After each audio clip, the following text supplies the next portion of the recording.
On page 15, we'll start our second lesson with an explanation of sharps and flats. We've been playing all open natural notes, including open strings. Nothing with a sharp or flat before it. If we have a sharp before it, that would raise the note 1 fret. If I'm playing C on the second string, C sharp is the next fret. C is second string, first finger, first fret. C sharp is second string, second finger, second fret. F on the fourth string and the third fret, F sharp is the fourth fret with our fourth finger. Any open strings, the sharps are the first fret of that string. In other words, D, fourth string, open, D sharp, first fret, fourth string. G, open, third string, G sharp, third string, first fret. Flats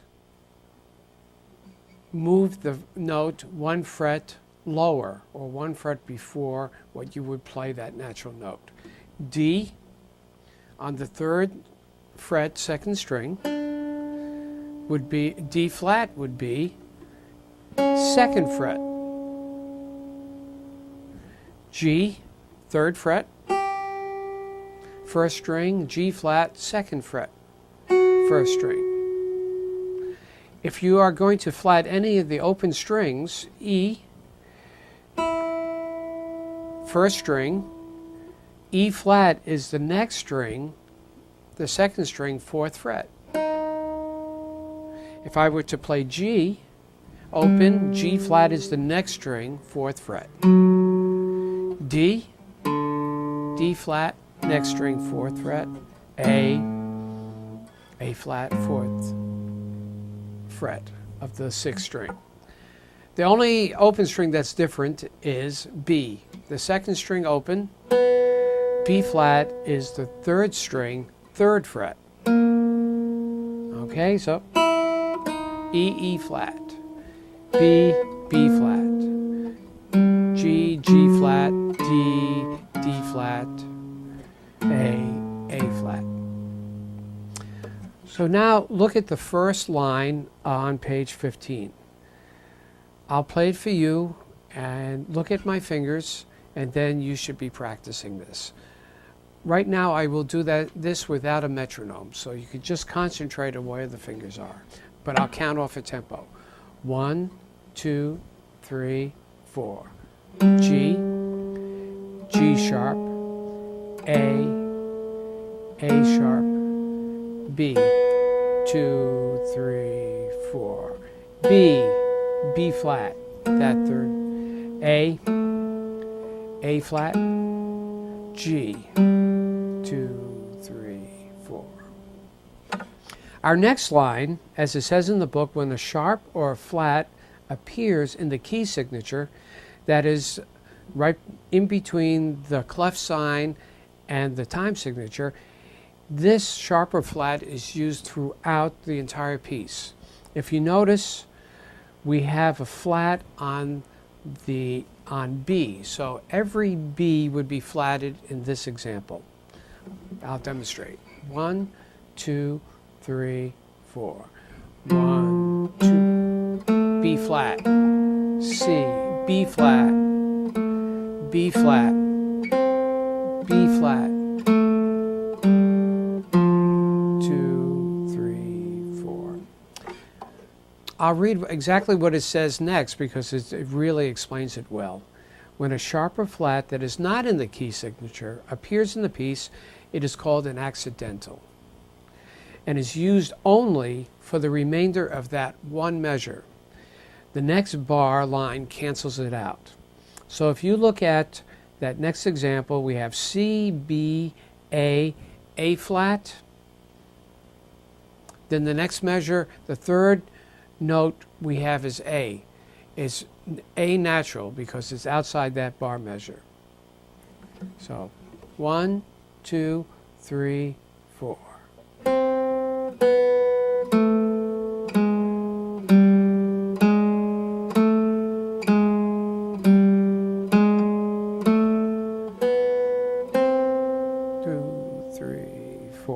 Just an explanation of that again. In the second measure, first note we have a G, G sharp, A. Yes, the next note still is G sharp because it's in that measure. The next note, G, which is outside of the measure, would be G natural. So again, it's 1, 2, 3, 4.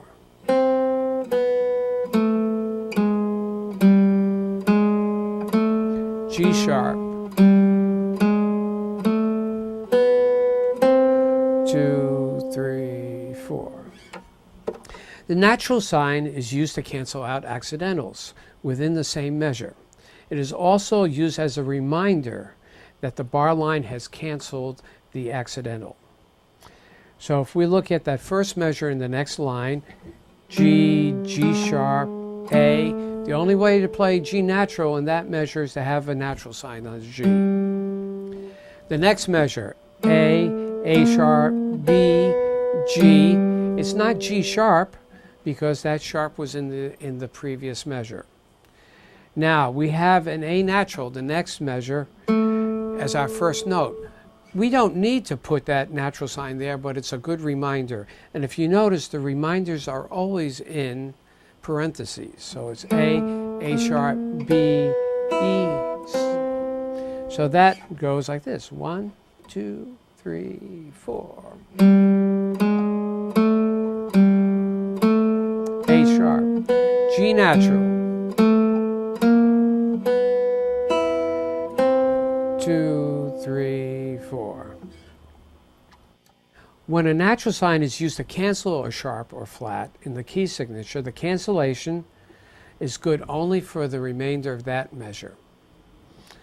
The same rule as when we add a sharp to the measure. It's only for that measure. So I'll play that line. 1, 2, 3, 4.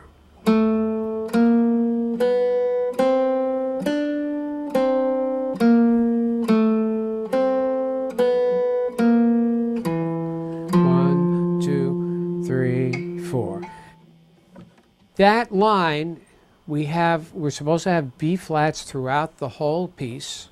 In the first measure, the third note is a B natural, and that's only for that measure. So the next measure, the second measure, has a B flat in it. And then in order to play a B natural in the third measure, we have to have a natural sign. Again, I'll play it. 1, 2, 3, 4.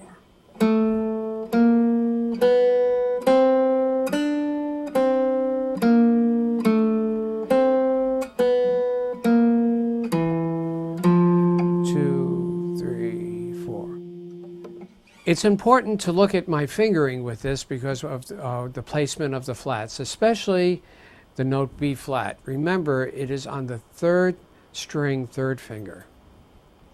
Now, this last exercise is a review of sharps and flats. Remember, sharps and flats that are not in the key signature only go for that one measure. So I'll put this one, I'll put the metronome on. 1, 2, 3, 4.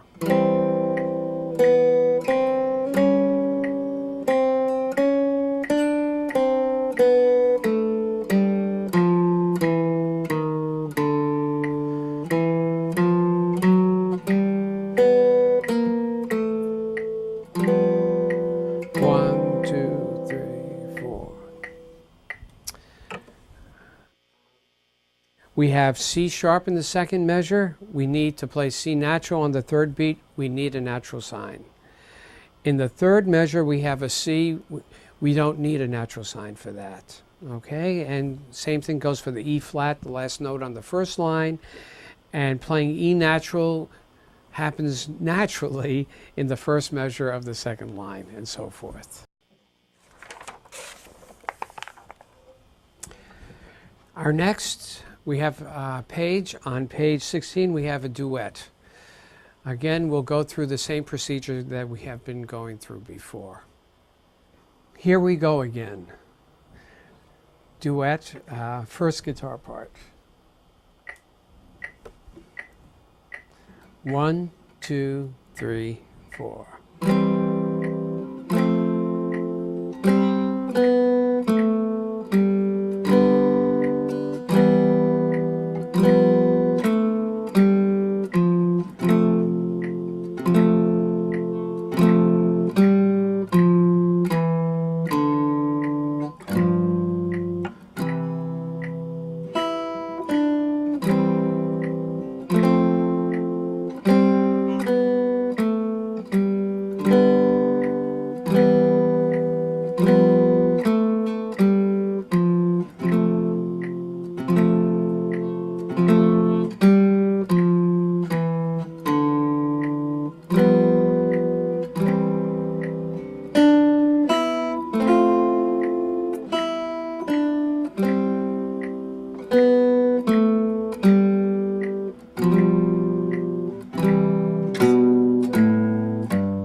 Let's begin looking at this first part by looking at the form.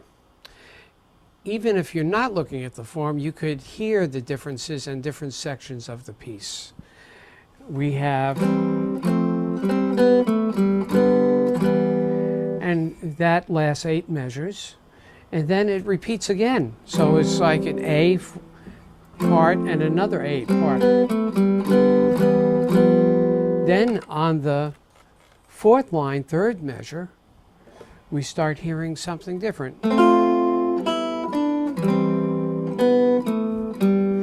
That is the B part, and that goes all the way to the bottom of the page.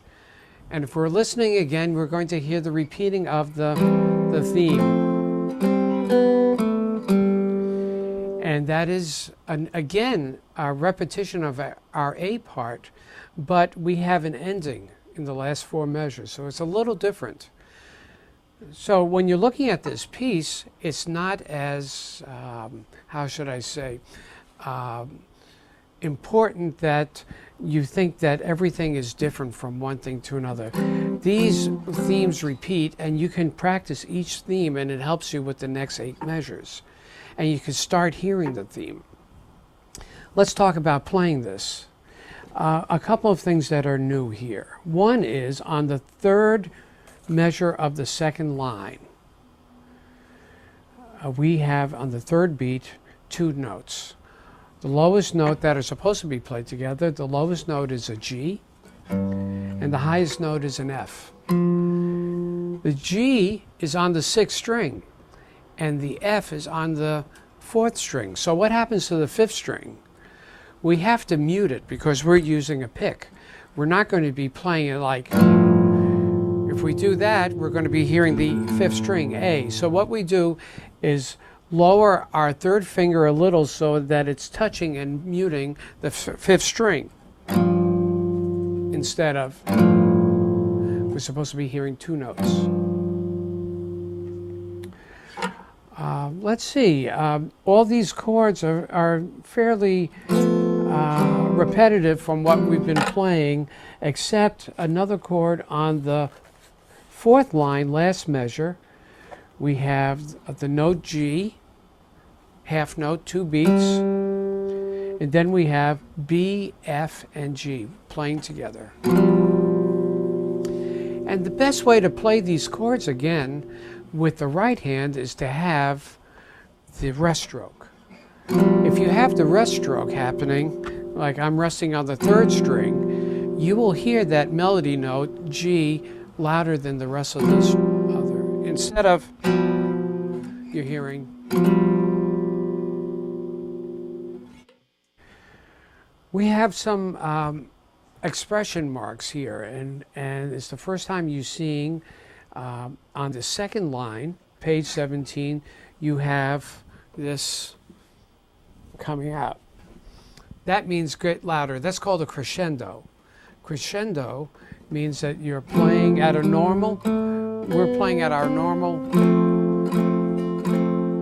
loudness, and with the lines going out means that we should be getting louder.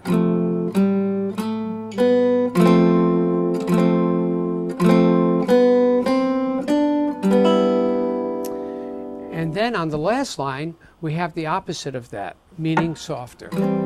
So we're starting with the C chord, 2, 3, 4, 2, 3, 4. Try and emphasize it. In the last measure of this piece, we have a squiggly line going next to the chord. It's called a broken chord, and we're supposed to just glide our pick. We could emphasize it more by going, or a little faster. But it's definitely not, so it's. Also, we have the word retard in the next to the last measure. That means to gradually get slower. Right now, with the way I'm playing this as a duet, I am not going to observe that because I want you to keep a steady beat at first. And then when you play this duet with someone else, you can observe the retard sign. So now I would like you to practice this part. The second part of Here We Go Again duet has this actually the same form as the first part. We have this A, a different theme, but an A, B, A, and ending to this whole piece. So part 2, Here We Go Again. 1, 2, 3, 4.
One of the hard parts of this second part is when we switch from our higher or middle register, let's say on line 3 of the bottom part.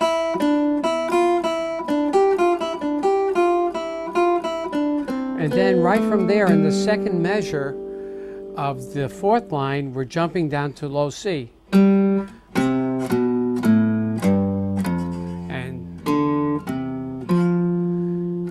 So you might want to take those two measures of the first two measures of the fourth line, 1, 2, 3, 4. If you're having problems with that, start with the last note on that first measure and practice the skip between the G and the C. Then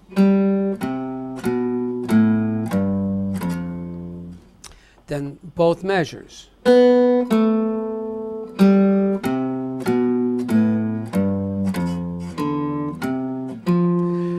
way to practice that works for me is that I play through a piece, I find the parts that I have problems with, and I start working on little sections at a time instead of always starting from the beginning and going to the end. Usually what happens with that is the beginning sounds great and you never really get to the end, and it's hard to put everything together. So it's practicing little bits and pieces of the parts and adding everything together. Again, we have this muted G, the G, the F, and the muted fifth string in the second part.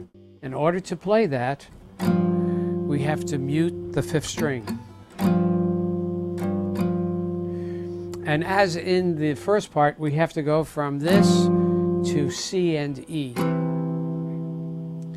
And I've had to practice this myself a number of times and just visualize the C and the E. So first, get used to play F to E, F to E, and then practice G to C. So you hear those parts.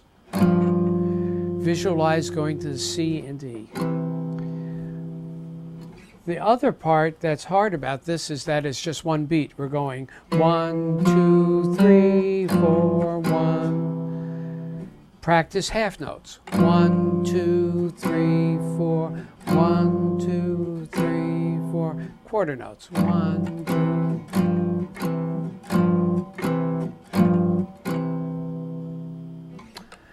Okay, now it's your turn to practice this piece. 1, 2, 3, 4.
Page 17, the bottom of the page, rhythm accompaniment, bass note and chords. If you only see the letter name of a chord, that's a major chord. If a letter name followed by a 7, that's a dominant 7th chord. And for minor chords, it'll be a small M. But mostly this is a physical exercise that I want you to play, and try and hold your hands down for the length of the time that it says hold for 2 beats with the C, and then we have a C chord. I would hold that C chord down for all 4 beats. This is to strengthen your hand. In addition to that, you should be noticing the names of the chords, and then you'll be able to relate that to any of the chord symbols we will see coming after this exercise. I will play this first, and then I'll explain some more.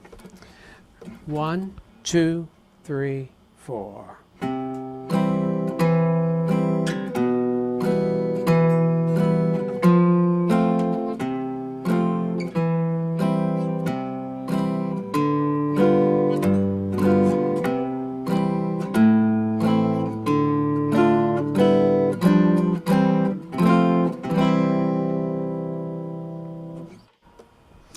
We will use rest strokes, especially after the bass notes that are being played, the low, so those come out stronger. That prepares you for the rest of the chord. Notice I'm not picking up my right hand. I'm playing C, and this just letting it fall onto the 4th string, and we're prepared to play that next chord. Same thing, E, the next 3 strings. B, E. Now 3rd finger on F, we play those next 3. Then we put our 3rd finger on C, and we play the F chord with our 4th finger playing F. So it's, notice how I keep the first 3 strings held all the time. So, from the beginning. Now look at this. There we go. Hold the chord down. Hold the chord. Rest stroke. Rest stroke. Rest stroke. Rest stroke.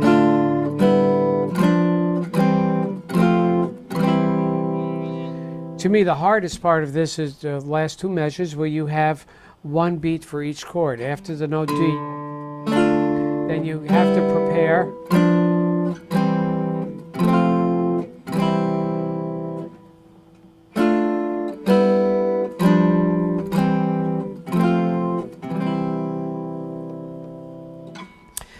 And of course, throughout this book, Bill always reminds you, do not skip or slight any lesson material. I remember him telling me this all the time. We have a tendency to want to practice the parts that we know the best. Please practice the parts that are giving you the problems and get them up to a playing legato performance, and you will really improve even on the parts that come easy to you. So please keep practicing everything. Don't skip anything. This is really something that is a physical building up our physical strength and our dexterity with our left hand, and our navigation of our right hand comes with a lot of practice. So slow practice, legato practicing.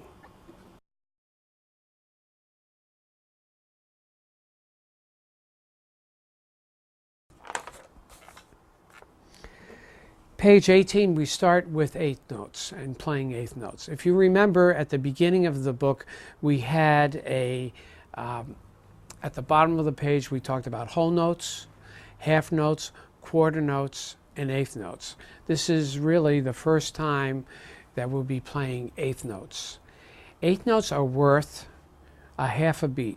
So there are 2 8th notes per beat. So if this is 1, 2, 3, 4. 8th notes 1 and 2 and 3 and 4 and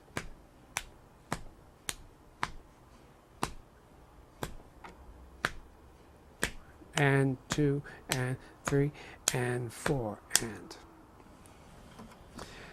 As I demonstrated how to count the 8th notes, that's exactly how our right hand and our pick will be moving. down and up, what we call alternate picking.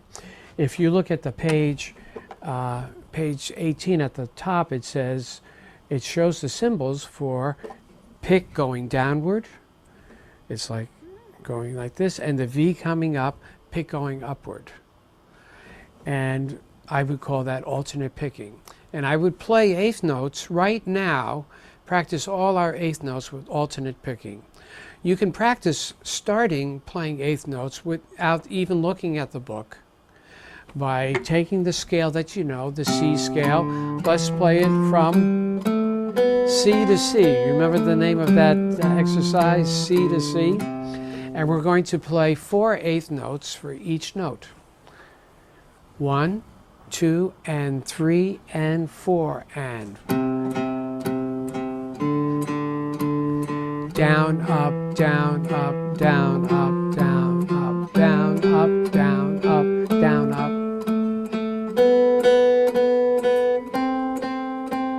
Your pick still rests on the string right above it. Notice how the pick rests.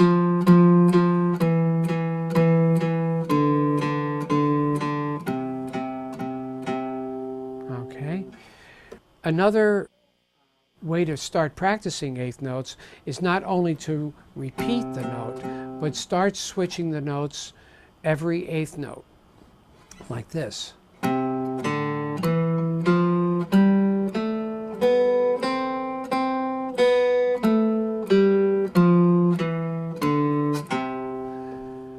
This is a very difficult step if you haven't played alternate picking before.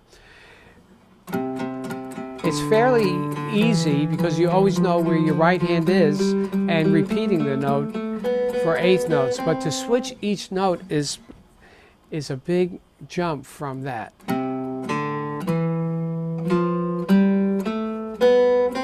One and two and three and four and. So start working on that, and especially we'll start one way is to play these exercises slowly, legato, in tempo, and being very, very diligent and trying to do this alternate picking. Exercise 1, page 18. 1, 2, 3, and 4, and.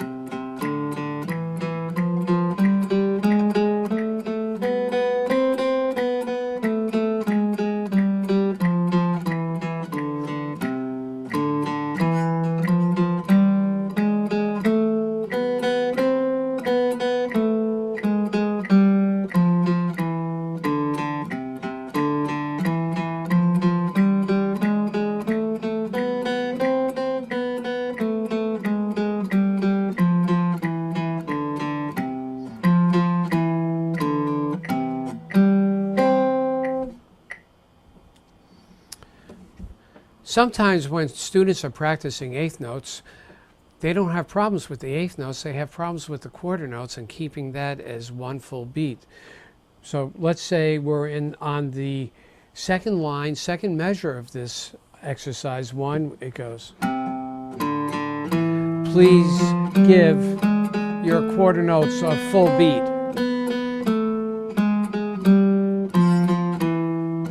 And then eighth notes. I'll finish it. 1, 2, and 3, 4. 1, 2, 3, 4. Exercise 2 is a bit harder. We're switching eighth notes on the end of 2 and the end of 4, which means you have to switch the note with an upstroke. It's easy when it's on the same string, but it's harder when it's on the next string.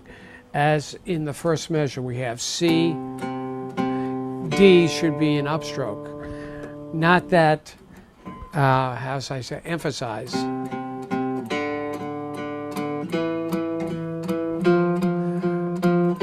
So the hardest part that you will have is switching strings when you have to play an upstroke. Exercise 2. 1, 2, 3, 4. And 4, and 1, and 2, and 3, and 4.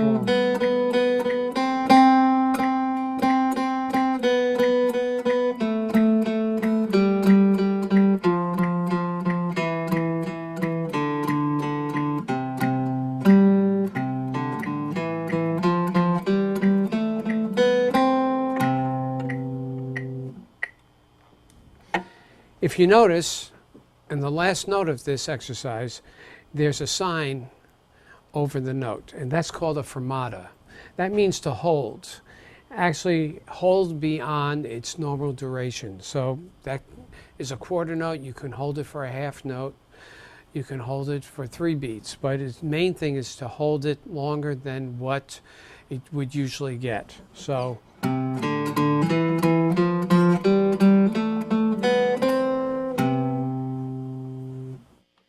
Exercise 3 on page 19 is a long exercise using all eighth notes. So I would suggest practicing this first in short 4 to 8 measure phrases. I would first practice the first 2 lines, which state the scale and how we're going to do this exercise.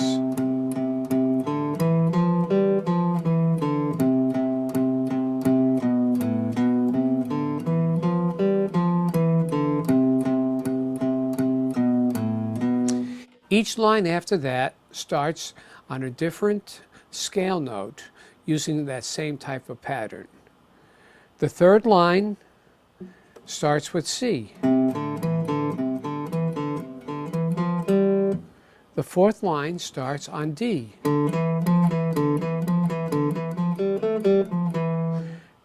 The next line starts on E. The next one F, G, and then the next line starts on A.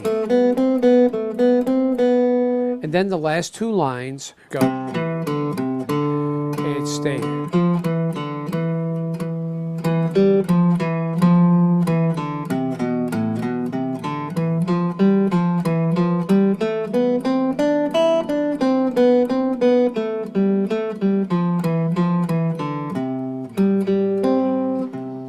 So to summarize, the first 2 lines and the second 2 lines can stand on their own. I would practice those. Then after doing the first 2 lines, I would practice the third line by itself.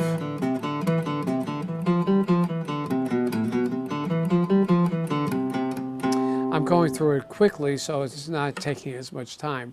Then after I would get that together, I would practice the next line.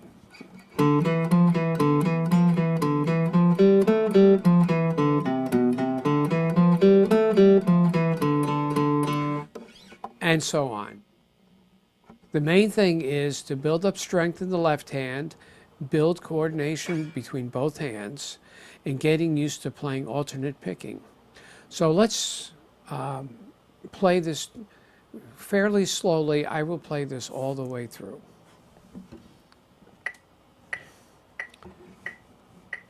Exercise 3. 1, 2, 3, 4.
Notice the fermata at the end of the piece on the note C.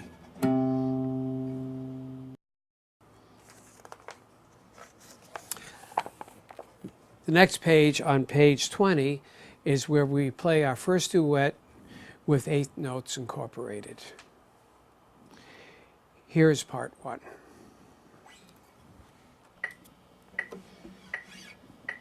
One, two, three, 4.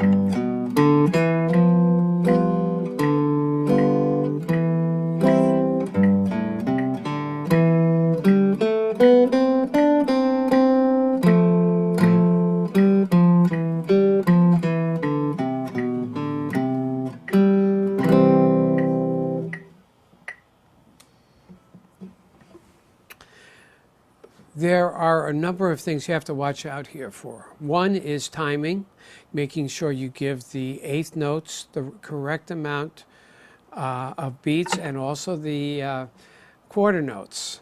Make sure you give the quarter notes the full beat and the eighth notes the half beat. The other thing is the switching between melody and chords, as in the first two measures. 1, 2, 3, 4.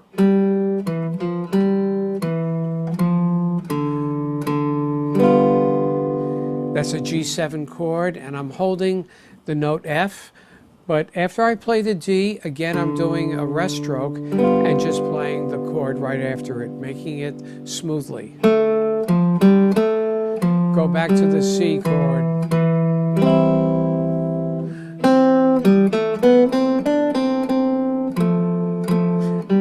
Alternate.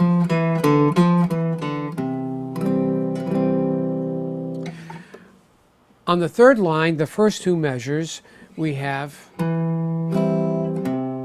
the C chord as we did in the previous page, going to the G7. Now we have these eighth notes.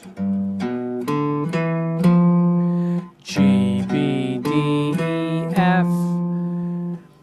This is going to be the hardest part in the piece to play your alternate picking. Work at it, because we're going to have different choices to do different types of picking, but right now I want you to really concentrate on the alternate bit. Even if you have to do this first.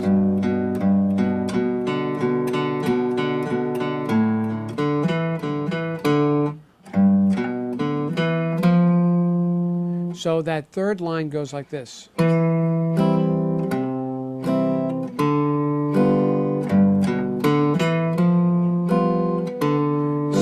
Alternate here.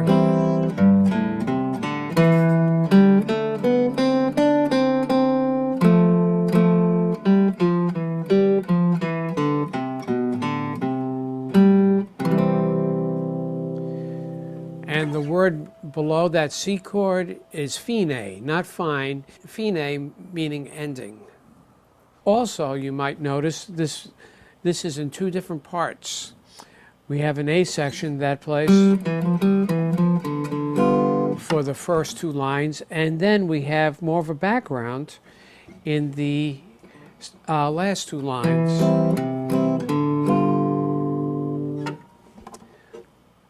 So now I would like you to practice part 1. Part 2 is really part 1 played the opposite way. We played the first, the background line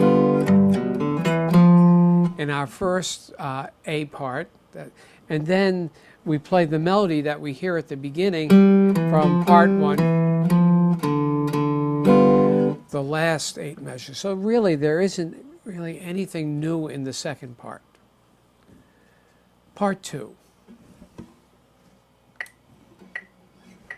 1, 2, 3, 4.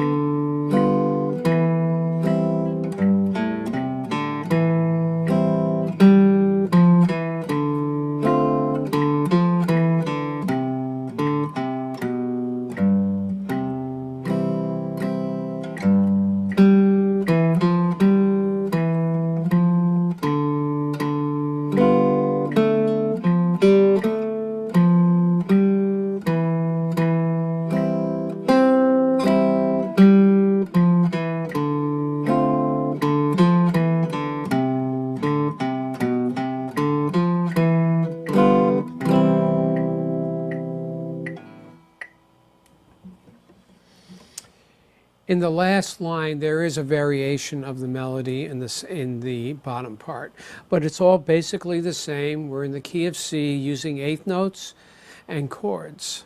So please remember to use the alternate picking.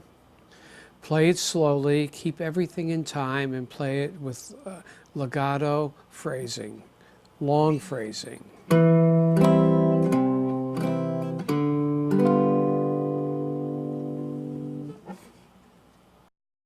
One, two, three, four.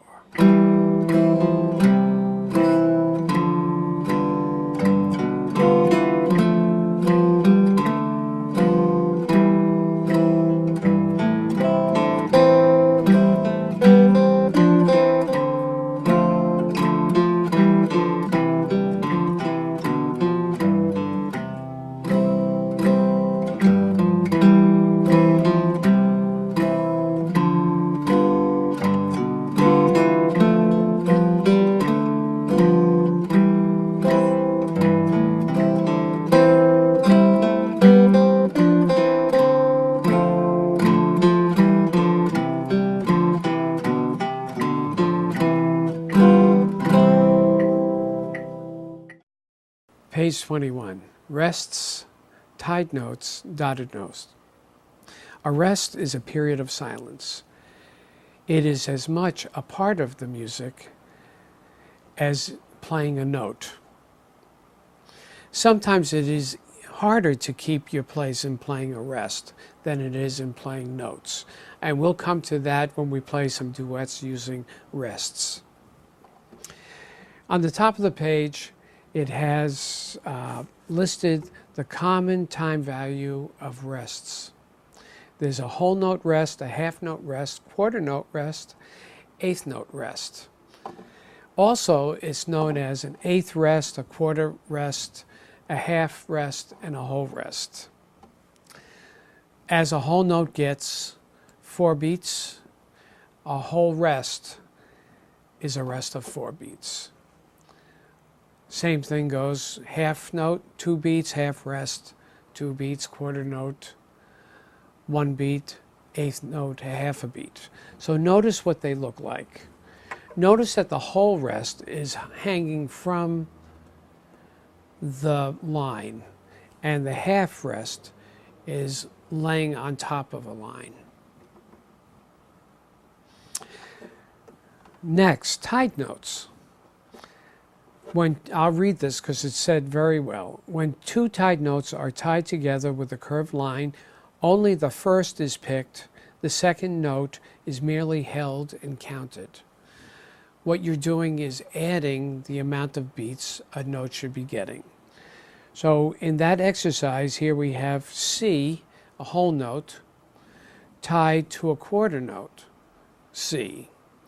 That note would get 5 beats.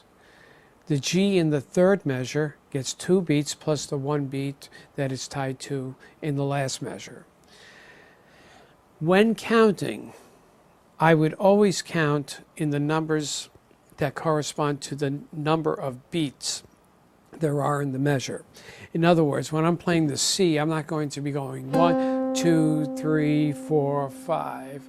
I would be going 1, 2, 3, 4, 1, 2, 3, 4, 1, 2, 3, 4, 1, 2, 3, 4.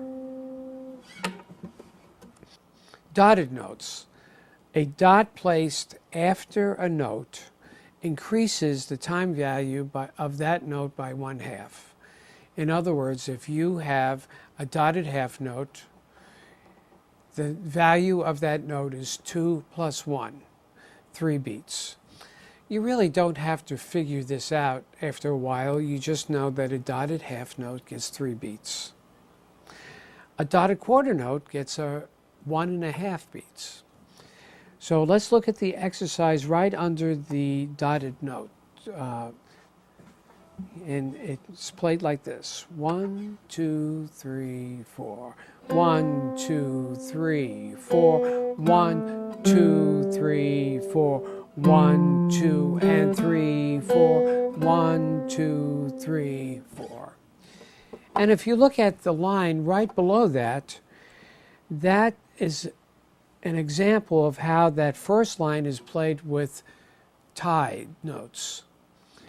Takes up much more room, and to me is more confusing. So that's why I get used to looking at dotted notes and reacting to the right number of beats. I will play now the exercise at the bottom of the page. I won't turn on the metronome because I will count out loud for you. 1, 2, 3, 4. 1, 2, 3, 4. 1, 2.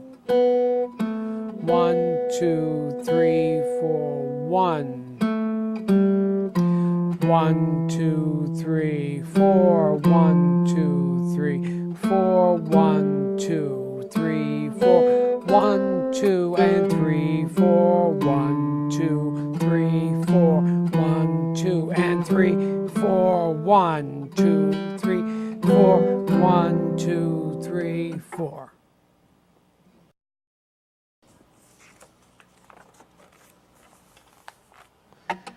The next page, page 22, is the last page of this lesson. It really is a review of eighth notes in different areas of the C scale in the first position. I'll play part 1. This is Etude number 2, duet. 1, 2, 3, 4.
It's always good to look at the piece before you start playing, as I've mentioned before. What I would like you to notice right now are the rhythms of the piece before you start. If you notice, we have quarter notes and eighth notes. The first phrase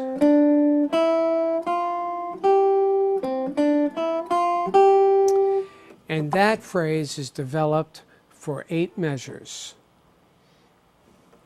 Our second phrase is on the third line that goes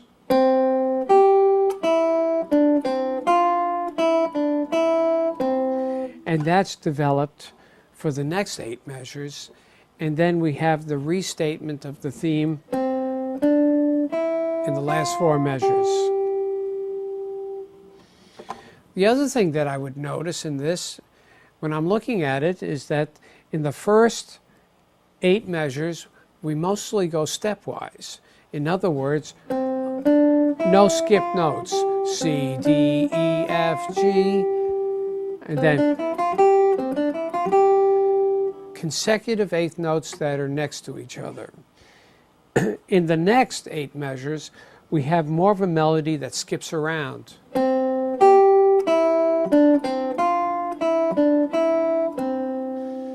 So when I'm first looking at this piece of music, I would look at that, and I would notice that and prepare for that while I'm playing. When you're playing a piece for a number of times and that you know it, you are always looking ahead when you're playing. Etude number 2, part 2.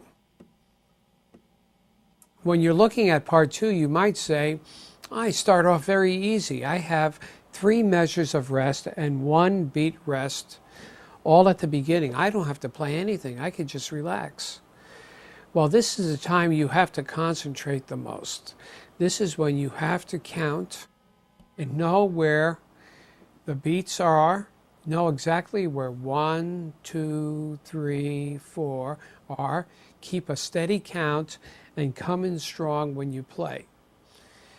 It's one of the harder things to do in music. So what I would be doing when I'm counting this, I would be going for the first 3 measures, I'd be going 1, 2, 3, 4, 1, 2, 3, 4, 1, 2, 3, 4, 1. Okay? When you're counting and waiting to come in, you should be ready to play any time. You shouldn't have your hands down. You should be ready as if you're playing the notes. That's how you're resting. Here's part 2. I'll be counting the tempo out loud, and then I will count to myself the first 3 measures. 1, 2, 3, 4.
And make sure you stop and you rest on the 4th beat of the last measure. That's very important. It shouldn't be hanging over. There's a quarter rest there. So you could either release the notes with the left hand, release that pressure, or you could stop the ringing of the notes with your right hand. And what I do is I use the fatty portion over here of my hand, and I just touch it. Using the right hand is especially good when you have open strings. Or you could also stop it with your left hand. The main thing is when you stop the notes, you do not move out of position with either left hand or right hand. In the last measure of the first line, you have G, G, F. The fingering has it that you would be playing the F with your 4th finger, and then going to the 2nd finger on E in the next line. This creates a legato sound. If we went from 3 to 3, it would be from G with your 3rd finger to F with your 3rd finger. It would be not as legato. Listen to this. 1. That's with the 3rd finger. Here's with the 4th finger. 1, 2, 3, 4, 1. And the reason why we're doing this is to get used to using different fingers in different situations so that we can make good choices and get used to playing things differently so we can make a musical choice when we're playing any piece of music. 1, 2, 3, 4.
This is the end of lesson 2. I would suggest that you would go back, review the accidentals, sharps and flats, go over eighth notes, play them very slowly, and then play the duets, and review the material on rests, dotted notes, and tied notes.